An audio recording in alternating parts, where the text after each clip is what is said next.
नमस्कार दोस्तों, आप सभी का स्वागत है आपके अपने YouTube चैनल ज्ञान स्टडी एलएमपी पर।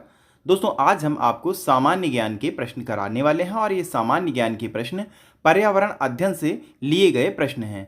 तो आइए दोस्तों, और ये टॉप जी के प्रश्न भी हैं। तो आइए दोस्तों, आज की क्लास शुरू करते हैं। क्लास शुरू करने से पहले अगर दोस्तों आप चैनल पर पहली बार आए हैं तो चैनल को सब्सक्राइब कर लें, साथ में बेल आइकन को अंडर प्रेस कर लें, जिससे डेली की डेली जो हमारी क्लास होती है उसकी जानकारी आपको मिल सके। तो अब दोस्तों आइए आज की क्लास शुरू करते हैं। तो हमारा पहला प्रश्न है, कालेसर राष्ट्रीय उद्यान किस प्रदेश में है? तो कालेसर राष्ट्रीय उद्यान हरियाणा में है। अगला प्रश्न है, डालमा राष्ट्रीय उद्यान किस प्रदेश में है? डालमा राष्ट्रीय उद्यान झारखंड में है। तो दो क्वेश्चन ये हमारे हो जाते हैं। तीसरा हमारा क्वेश्चन है, लेंगतेंग वन्य जीव अभ्यारण्य किस प्रदेश में है? तो लेंगतेंग वन्य जीव अभ्यारण्य मिजोरम में है। 4 नंबर का हमारा प्रश्न है, पारिस्थितिकी विज्ञान में ऊर्जा मापने की इकाई क्या है? तो ऊर्जा मापने की इकाई। 5 नंबर का हमारा प्रश्न है, प्रकृति की एक क्रियात्मक इकाई क्या है? तो प्रकृति की क्रियात्मक इकाई पारिस्थितिकी तंत्र है। 6 नंबर का हमारा प्रश्न है, खाद्य श्रृंखला में ऊर्जा का प्रवाह किस दिशा में होता है? तो खाद्य श्रृंखला में ऊर्जा का प्रवाह एक ही दिशा में होता है। तो यहाँ पर ये 3 प्रश्न और हो जाते हैं। अगला दोस्तों आप 7 नंबर का हमारा प्रश्न है, प्रकृति में ऊर्जा का मुख्य स्रोत क्या है? तो प्रकृति में ऊर्जा का मुख्य स्रोत सूर्य है, ये तो आप सभी को मालूम होगा। 8 नंबर का हमारा प्रश्न है, एक परितंत्र में कौन से 2 घटक होते हैं? तो एक परितंत्र में 2 घटक होते हैं, जीवी और अजीवी। तो 2 ये घटक हो जाते हैं। 9 नंबर का हमारा प्रश्न है, कौन जलवायवीय कारक पार्थिव पारिस्थितिक तंत्र पर सबसे कम प्रभाव डालता है? तो पवन इसका उत्तर हो जाता है। अगला दोस्तों 10 नंबर का अब हमारा प्रश्न है, जीवमंडल के आवरण की परत सामान्यता कितनी मोटी होती है? तो जीवमंडल के आवरण की सामान्यता परत होती है 20 किलोमीटर से 30 किलोमीटर तक की। 11 नंबर का हमारा प्रश्न है, वायुमंडलीय ऊष्मा का कितना प्रतिशत भाग पार्थिव विकिरण के रूप में प्राप्त होता है? तो ये प्राप्त होता है 23% प्राप्त होता है। 12 नंबर का हमारा प्रश्न है, पृथ्वी पर जीवन के अस्तित्व के लिए सर्वाधिक महत्वपूर्ण आधार क्या है? तो पृथ्वी पर जीवन के अस्तित्व के लिए सर्वाधिक महत्वपूर्ण आधार पृथ्वी ग्रह का पर्यावरण है। तो यहाँ पर पृथ्वी ग्रह का पर्यावरण हमारा उत्तर हो जाता है।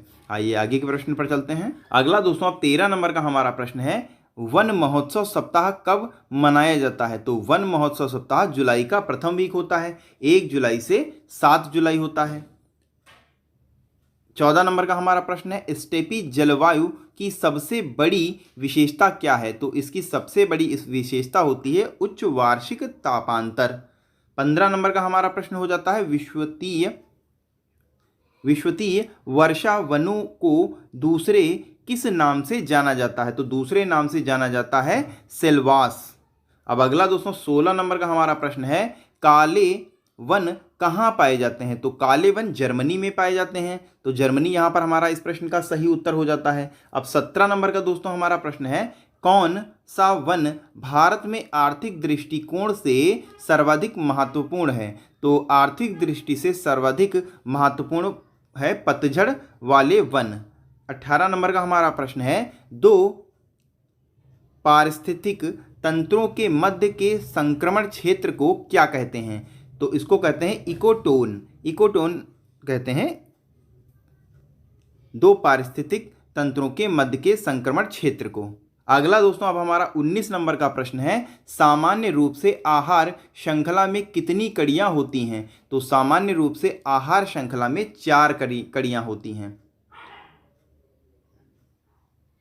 20 नंबर का दोस्तों अब हमारा प्रश्न है, प्रकाश संश्लेषण क्रिया में ऊर्जा का रूपांतरण किस रूप में होता है? तो प्रकाश संश्लेषण में ऊर्जा का रूपांतरण रासायनिक ऊर्जा के रूप में होता है। तो यहाँ पर रासायनिक ऊर्जा हमारा सही उत्तर हो जाता है। 21 नंबर का दोस्तों हमारा प्रश्न है, समुद्र में कुल प्रकाश संश्लेषण में समुद्री पादपों का योगदान लगभग कितना प्रतिशत होता है? तो ये होता है लगभग 90% होता है।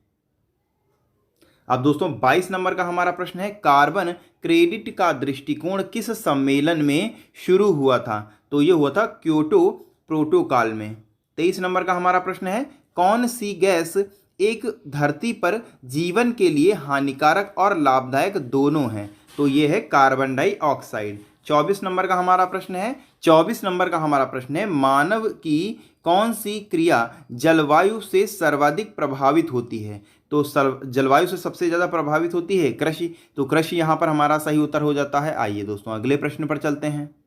अगला दोस्तों अब हमारा 25 नंबर का प्रश्न है, सरकार की बाघ परियोजना का क्या उद्देश्य है? तो सरकार की बाघ परियोजना का उद्देश्य है भारतीय बाघ को समाप्त होने से बचाना। 26 नंबर का हमारा प्रश्न है, भारत का सर्वप्रथम राष्ट्रीय उद्यान कौन सा है? तो भारत का सर्वप्रथम राष्ट्रीय उद्यान है जिम कॉर्बेट राष्ट्रीय उद्यान, और ये जब सबसे पहले बना था तो इसका नाम हेली नेशनल पार्क था। तो यहाँ पर जिम कॉर्बेट नेशनल पार्क सही उत्तर हो जाता है। 27 नंबर का हमारा प्रश्न है, पेरियार गेम अभ्यारण्य किसके लिए प्रसिद्ध है? तो ये जंगली हाथियों के लिए प्रसिद्ध है पेरियार अभ्यारण्य।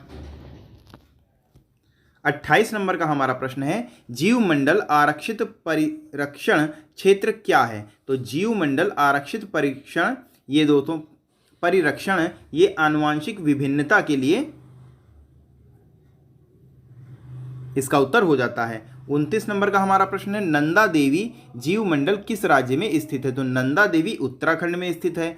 तो यहाँ पर उत्तराखंड हमारा सही उत्तर हो जाता है। और 30 नंबर का दोस्तों हमारा प्रश्न है, तमिलनाडु का पक्षी विहार कहाँ अवस्थित है? तो तमिलनाडु का पक्षी विहार करिकिली में स्थित है। तो करिकिली यहाँ पर हमारा सही उत्तर हो जाता है।